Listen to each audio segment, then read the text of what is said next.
നെല്ലും പതിരും ഞാൻ ഇപ്പൊ തിരിച്ചു തരാം. ആള് ബാംഗ്ലൂട്ട് പോയിട്ട് 10 മിനിറ്റ് കഴിഞ്ഞു. വരുന്നുണ്ട്. മൂട്. ഹായ്, അമ്മു അല്ലേ? അതെ, ഞാൻ ഡോക്ടർ ജയലക്ഷ്മിയുടെ കസിൻ ജോൾസിന. ഇതെന്റെ ഫ്രണ്ട്. അമ്മു എന്നെ ഹെൽപ്പ് ചെയ്യണം. ഞാനോ? എങ്ങനെ? ഞാൻ പറയാം. മനസാറിന്റെ കമ്പനിയില് ഞാനൊരു പോസ്റ്റിന് അപ്ലൈ ചെയ്തിട്ടുണ്ട്. അമ്മ ഒന്ന് മനസാറിനോട് റെക്കമെൻഡ് ചെയ്യും. അയ്യോ, ഞാൻ പറഞ്ഞാലൊന്നും മനോട്ടൻ കേക്കില്ല. ഓടിക്ക് തന്നെ. പിന്നെ ആര് പറഞ്ഞാ കേക്കും? രഞ്ജിച്ചെ കണ്ടാ മതി. അതാരാ? മനോട്ടന്റെ ഭാര്യ. ചേച്ചി പറഞ്ഞ മനോട്ടിനെ കേൾക്കാതിരിക്കാൻ പറ്റില്ല. ആ ചേച്ചിക്ക് എന്തോ അസുഖം. അസുഖോ? എന്തസുഖം? അല്ല, എന്തോ മെന്റൽ പ്രോബ്ലം. മൈ ഗാഡ്, നിങ്ങൾ എന്താ ഈ പറയുന്നേ? നിങ്ങൾക്ക് എവിടെ ഈ ന്യൂസ് കിട്ടിയത്? മനോട്ടന്റെ ചെവിയിലെങ്ങാൻ ഇതെത്തണം. അയ്യോ കുട്ടി, ആരാ പറഞ്ഞതെന്ന് ഓർമ്മയില്ല. പക്ഷേ എന്ത് പക്ഷേ? ആദ്യം മനോട്ടിനെ കുറിച്ചും കമ്പനിയെ കുറിച്ചും ശരിക്കും മനസ്സിലാക്കുക. എന്നിട്ട് മതി ജോലിക്ക് ചേരുന്നൊക്കെ.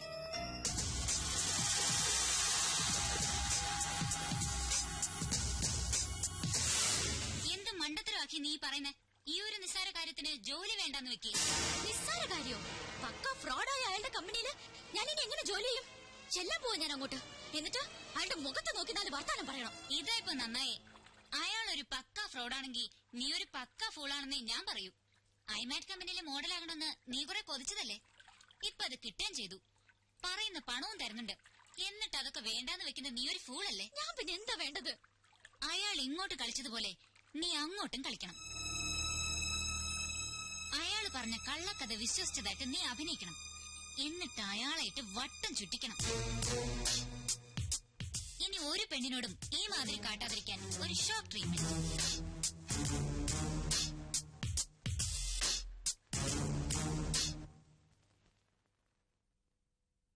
ഞാൻ ആലോചിക്കുകയായിരുന്നു നമ്മുടെ കിച്ചുവിന്റെ കാര്യം. കിച്ചുവിന് എന്ത് പറ്റി? പച്ച പാവായിരുന്ന ചെക്കൻ ഇത്ര പെട്ടെന്നൊരു കല്യാണം കഴിച്ചു എന്ന് എനിക്ക് വിശ്വസിക്കാനേ വയ്യ. ഈ പ്രേമത്തിന് കണ്ണില്ലെന്നല്ലേ? ഇതും ചെയ്യും, ഇതിനപ്പുറവും ചെയ്യും. നമ്മളും അങ്ങനെ തന്നെ ആയിരുന്നല്ലോ. നിന്റെ അച്ഛന്റെ കണ്ണ് വെട്ടിച്ച് 1 കൊല്ലമല്ലേ പ്രേമിച്ച് നടന്നത്? അതിന് ഇയാള് പച്ച പാവൊന്നും ആയിരുന്നില്ലല്ലോ. പാവമാണോ പിഴയാണോ എന്ന് ഇങ്ങനെയൊക്കെയല്ലേ അറിയുന്നത്. അവന്റെ കണ്ണിന്റെ പുറത്ത് ഒരു കറുത്ത പാറ വീണ് കിടക്കുന്ന കണ്ടില്ലേ? ലവിന്റെ. ഏതായാലും നമ്മുടെ കമ്പനിയിലെ ഒരു സ്റ്റാഫല്ലേ, നമുക്കൊരു വിവാഹ സമ്മാനം കൊടുക്കണം. അതെ, ഞാനും അത് ആലോചിച്ചു. നാളെ തന്നെ ഒരു ഗിഫ്റ്റ് വാങ്ങിച്ചു കൊടുക്കും. അയ്യോ, അതുപോരാ, ഒരു സർപ്രൈസ് ആവട്ടെ. നമ്മൾ തന്നെ അത് നേരിട്ട് അവരുടെ വീട്ടിൽ കൊണ്ടുപോയി കൊടുക്കണം. അവരുടെ വീട്ടിലാ? അതെ, അതിനെന്താ? ഒന്നുമില്ല, പക്ഷെ നമ്മളെ ശമ്പളം വാങ്ങുന്ന നമ്മുടെ സ്റ്റാഫിന്റെ വീട്ടിൽ നമ്മൾ പോകുന്നത് അത് വേണോ? വേണം. ഈ മനുവേട്ടന്റെ ഒരു കോംപ്ലക്സ്. മനുവേട്ടൻ വരുന്നില്ലെങ്കിൽ വരണ്ട, ഞാൻ പൊയ്ക്കോളാം. വേണ്ട, നമുക്ക് ഒരുമിച്ച് പോകാം. അതാ എല്ലാവർക്കും നല്ലത്. സാർ, ഇത് വെറുതെ കുഴപ്പത്തിനാണ്. ഒരിക്കലൊരു നുണ പറഞ്ഞു, രഞ്ജി ചേച്ചി അത് വിശ്വസിക്കുകയും ചെയ്തു. ഇനിയെങ്കിലും ഇതൊന്ന് നിർത്തിക്കൂടെ? നിർത്താമായിരുന്നു, പക്ഷെ അവൾ വിശ്വസിച്ചു പോയില്ലേ. ഇനി പൊളിഞ്ഞാലാണ് കൂടുതൽ കുഴപ്പം. കറക്റ്റ്. ഈ കിച്ചുവിന് എന്താ പറഞ്ഞാ മനസ്സിലാവാത്തത്? കണ്ടോ, അഖിലയ്ക്ക് കോമൺ സെൻസ് ഉണ്ട്. പിടിച്ചു നിൽക്കാൻ ഞാൻ ഒരു നുണ പറഞ്ഞുപോയി. ആദ്യം നിന്ന് രക്ഷപ്പെടാൻ ഞാൻ എന്തോ ചെയ്യണം? തൂങ്ങിച്ചാവണോ? Yes sir. ഞങ്ങൾ ഇപ്പൊ എന്താ ചെയ്യേണ്ടത് സാറ് പറ. ഒരൊറ്റ മണിക്കൂർ നേരത്തെ കാര്യം. നാളെ രാത്രി ഞങ്ങൾ രണ്ടുപേരും നിന്റെ വീട്ടിൽ ഡിന്നറിന് വരുന്നു. മടങ്ങി പോകുന്നത് വരെ ഞങ്ങളുടെ മുമ്പിൽ ഭാര്യ ഭർത്താക്കന്മാരെ നിങ്ങൾ അഭിനയിക്കുന്നു. അത്രേ ഉള്ളൂ. സിമ്പിൾ അല്ലേ? അതിലും സിമ്പിളായി വേറൊന്നുണ്ട്. എന്താ? ഞങ്ങൾ ഹണിമൂണിന് പോയെന്ന് പറഞ്ഞ പോലെ. അതൊന്നും വേണ്ട. അയ്യേ, ഞാൻ പറയുന്ന പോലെ അങ്ങോട്ട് കേട്ടാ മതി. പക്ഷെ വേറെ പ്രശ്നമുണ്ട് സാറേ. ഒരു പ്രശ്നമില്ല. കിച്ചുവിന് എന്താ എത്ര ഭയം? ഞാൻ റെഡിയാ. അതല്ല പ്രശ്നം. എന്റെ വീട് കണ്ട ഒരു വിവാഹിതന്റെ വീടാണെന്ന് പറയേയില്ല. അതെന്താ നിന്റെ വീട്ടിന് മുമ്പിൽ എഴുതി വെച്ചിട്ടുണ്ടോ ഞാൻ വിവാഹിതനല്ലേ എന്ന്? അങ്ങനെ എഴുതി വെക്കേണ്ട ആവശ്യമില്ലല്ലോ സാർ. ഒരു ഡൈനിങ് ടേബിൾ ഇല്ല, ഒരു അലമാരിയില്ല, ഒരു സോഫ സെറ്റ് ഇല്ല, ഒരു വാഷിംഗ് മെഷീൻ ഇല്ല, പിന്നെ ഒരു ടിവി ഇല്ല, ഫ്രിഡ്ജ് ഇല്ല, കിച്ചൺ വെസൽസ് ഇല്ല. അയ്യോ, പിന്നെ മെയിൻ ഐറ്റം ഒരു ഡബിൾ കോട്ട് ബെഡ്. നിങ്ങൾക്ക് കിടന്ന് ഇങ്ങനെ. എന്നാ പിന്നെ ഒരു കൊച്ചിനെ കൂടെ വേണില്ല. എന്താന്ന് വെച്ചാ വാങ്ങി. ഞാൻ ഡബിൾ കോട്ട് വേണ്ട. അയ്യോ, രഞ്ജു ചേച്ചി ചോദിച്ചാൽ ഞാനെന്ത് പറയും? ഡബിൾ കോട്ട് റിപ്പയറിന് കൊടുത്തിരിക്കാന്ന് പറഞ്ഞാൽ മതി. ചെല്ലി. ഒരു ഡബിൾ കോട്ട് എന്തെല്ലാം പുലിവാലാ ദൈവമേ.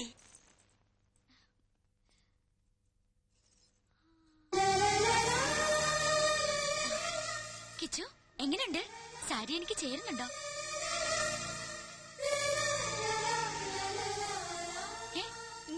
ഈ വേഷത്തിൽ താൻ സുന്ദരിയായിരിക്കുന്നു. അല്ലെങ്കിൽ ഞാൻ സുന്ദരിയല്ലേ? എന്നല്ല, ഇപ്പൊ കണ്ട ഒരു നവവധുവിനെ പോലെ തന്നെയുണ്ട്. അയ്യേ, ഇതൊന്നൊരു വേഷം കിച്ചു. പുതിയ ഷർട്ട് ഇട്ട് നിൽക്കാൻ ഞാൻ പറഞ്ഞതല്ലേ. ഇതൊക്കെ ഞാൻ ഇവിടെ വാങ്ങി വെച്ചിരിക്കുന്നത്. ഇതൊക്കെ മതിയെന്ന്. പോരാ, അഖിലയുടെ ഹസ്ബൻഡായി അഭിനയിക്കാൻ ഇത്രയും ഗ്ലാമർ പോരാ. ഊരിക്കേ. ഇനി ഇത് അങ്ങോട്ടിട്ടെ.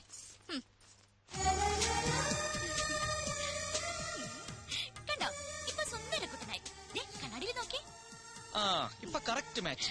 Made for each. അയ്യോ, ഒരു കാര്യം മറന്നു.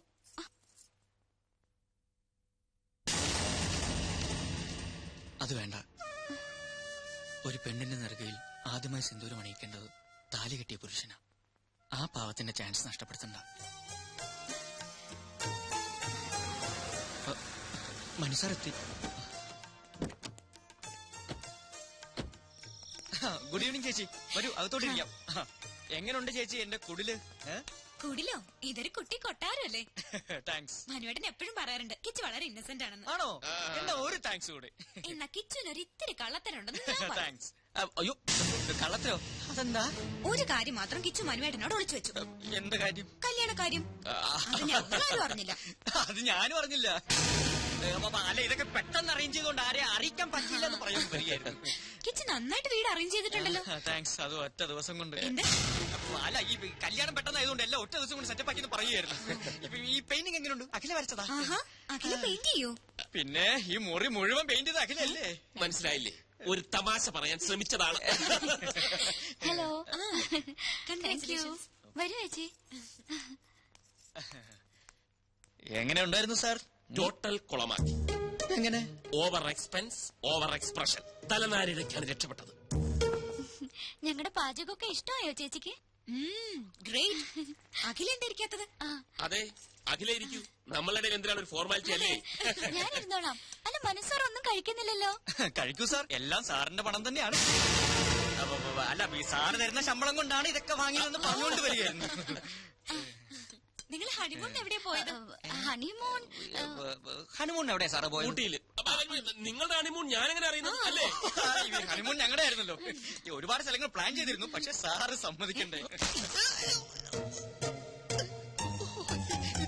ജോലി തിരക്കേ.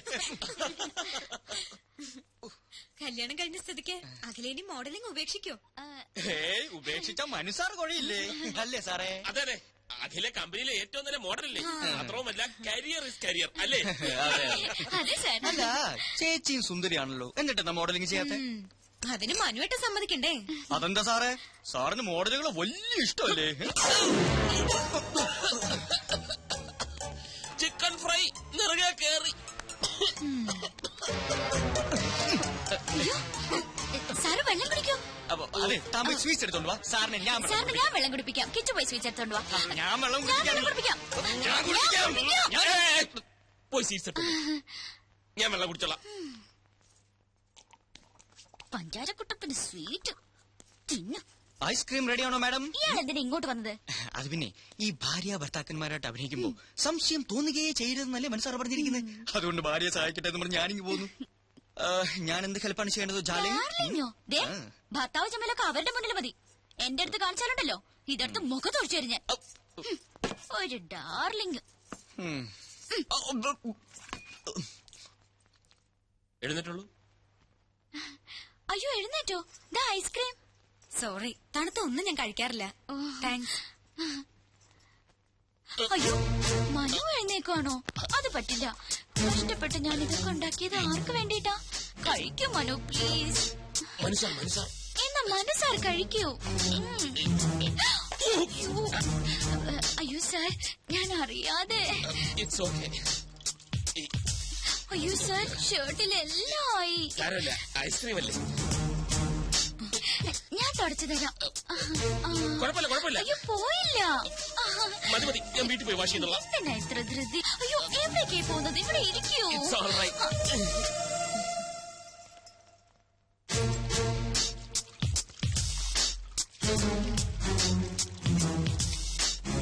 പോയോ? ഇനി എപ്പോഴാ കാണുന്നത്? നിക്കൂന്നേ.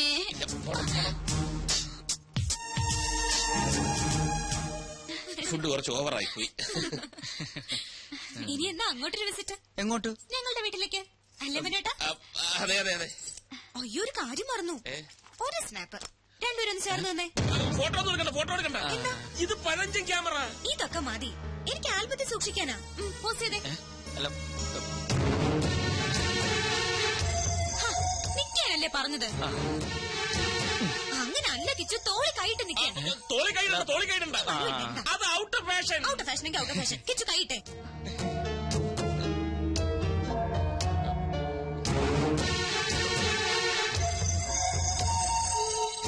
തോളി കൈയിടാൻ.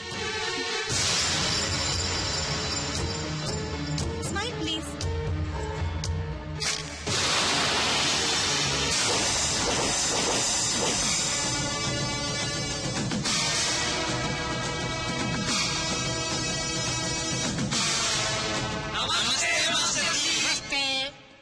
കഴിഞ്ഞ ക്ലാസ്സുകളിൽ നമ്മൾ 2 പാഠങ്ങൾ പഠിച്ചു കഴിഞ്ഞു. അത് ഏതൊക്കെയാണെന്ന് ആദ്യം ശിവം പറ. മാല പൊട്ടിപ്പ്. സത്യം പറ. സത്യമനോശനെ അതിലാദ്യം പഠിച്ചത്. അതല്ല, ഇനി സത്യം പറ. തെളിച്ചു പറ. പിടിച്ചു പറീ. അപ്പോ MTS കോഴ്സ് നിങ്ങൾ വിജയകരമായി പൂർത്തിയാക്കിയിരിക്കുന്നു. Master of technological studies. കളവ്, ചതി, പിടിച്ചുപറി, കിഡ്നാപ്പിംഗ് എന്നീ മേഖലയിൽ നിങ്ങളുടെ പ്രാവീണ്യം തെളിച്ചു കഴിഞ്ഞിരിക്കുന്നു. ഇനി നിങ്ങൾക്ക് ധൈര്യമായി ഫീൽഡിൽ ഇറങ്ങാം. അവസാനമായി എനിക്കൊന്നേ പറയാനുള്ളൂ, കളം ഏതായാലും കളവ് നന്നായാൽ മതി. Good bye.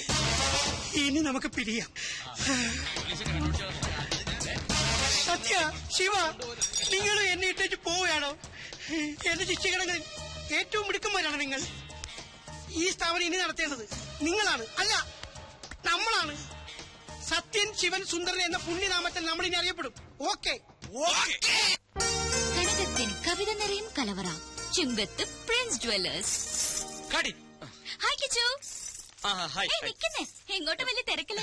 അല്പം തിരക്കുണ്ടോ? നിക്കുന്നേ, എന്താ ഭാര്യയോട് പിടക്കാണോ?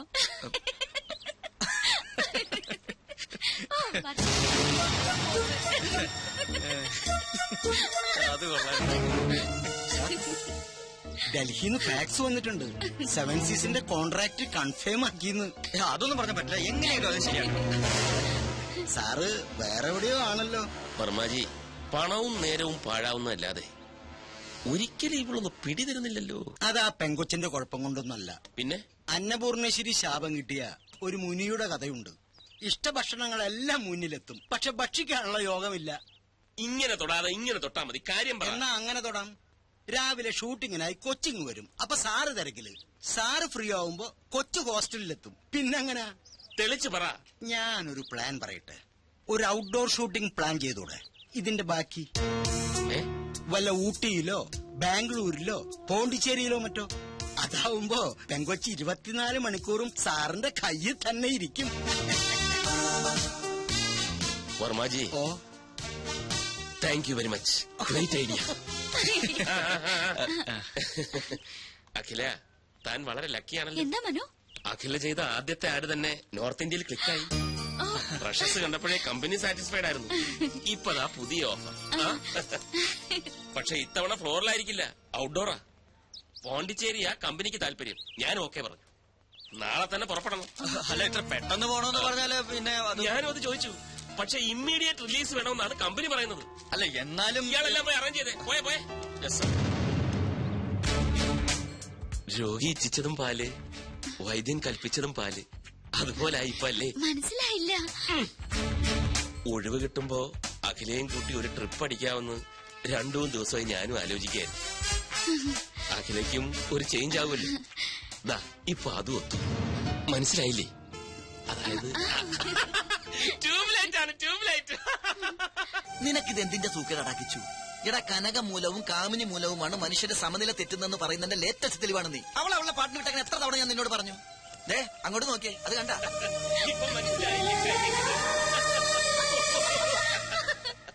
ആ സന്തോഷം നിനക്ക് കൊടുക്കാൻ പറ്റുമോ? പറ്റില്ല. എന്തുകൊണ്ട്? നിന്റെ കയ്യിൽ പണമില്ല. അവക്ക് വേണ്ടത് പ്രേമമല്ല, പണമാണ്. അതിന്റെ തെളിവാണ് ആ കാണുന്ന ചിരി. എടാ, നിനക്കറിയില്ല എന്തിനാ പെട്ടെന്ന് ഇങ്ങനെ ഒരു പോണ്ടിച്ചേരി ട്രിപ്പ് പ്ലാൻ ചെയ്തത്? എടാ, കുമ്പളം നടന്നത് കുരുവെടുക്കാനല്ലോ. പക്ഷെ നമുക്കെന്ത് ചെയ്യാൻ പറ്റും? നമ്മളൊക്കെ വെറും കോമാളികളാ, സർക്കസ് കൂടാരത്തിലെ ജോക്കർ. എടാ, പൂജ്യത്തിന് സ്വന്തമായിട്ട് വിലയില്ല. അത് 1-നോടോ 10-നോടോ 100-നോടോ ചേരുമ്പോ അത് 10ആയും 100ആയും 1000ആയിട്ടൊക്കെ മാറും. അതുപോലെ നമ്മളൊക്കെ വെറും വട്ട പൂജ്യം, വെറും വട്ട പൂജ്യം. അവന്മാര് പറയുന്നൊന്നും കാര്യമാക്കണ്ട. ഇനി 2 ദിവസത്തെ ഷൂട്ടിംഗ് അല്ലേ ഉള്ളൂ റജി. ഫിഷ് ഫ്രൈ ഒന്നും കൊടുക്കണ്ട, ഫിഷ് കറി കൊടുത്താൽ മതി.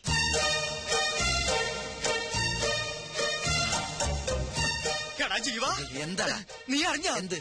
ഔട്ട്ഡോർ ഷൂട്ടിങ്ങിനായിട്ട് മനസ്സാറ് പോണ്ടിച്ചേരിക്ക് പോകണു. അതെ, പോണ്ടിച്ചേരിക്ക് പോകുന്നു. ഒപ്പം കുറെ മോഡൽസ് ഉണ്ട്. ഇതും പറഞ്ഞതല്ലേ, നിനക്കെന്താ വട്ടായ? പക്ഷെ രഞ്ജു ചേച്ചി പോകുന്നില്ല. എടാ, ഇതിന്റെ ഇടയിൽ രഞ്ജി ചേച്ചി എങ്ങനെ വന്നു? ചേട്ടാ മണ്ട, ബാല് പുറകിലുണ്ട്. ഓ, രഞ്ജു ചേച്ചി. ഔട്ട്ഡോർ ഷൂട്ടിങ്ങിനായി മനസ്സാറ് നാളെ പോണ്ടിച്ചേരി പോകുന്നു. ഒപ്പം കുറെ മോഡൽസും. അതിനിടെ രഞ്ജു ചേച്ചി എന്തിനാ? എടാ ജീവ, എന്നാലും മനസ്സാറ് മോഡൽസ് മാത്രം രഞ്ജു ചേച്ചി എങ്ങനെ പറഞ്ഞു? അതൊക്കെ മനസ്സാന്റെ പേഴ്സണൽ കാര്യങ്ങളല്ലേ. ആ ട്രിക്ക് രഞ്ജു ചേച്ചി അറിയാതിരിക്കുന്നല്ലേ നല്ലത്. പോണ്ടിച്ചേരിയിലോ കോയമ്പത്തൂരിലോ എവിടെ ആണെങ്കിലും പോട്ടെ.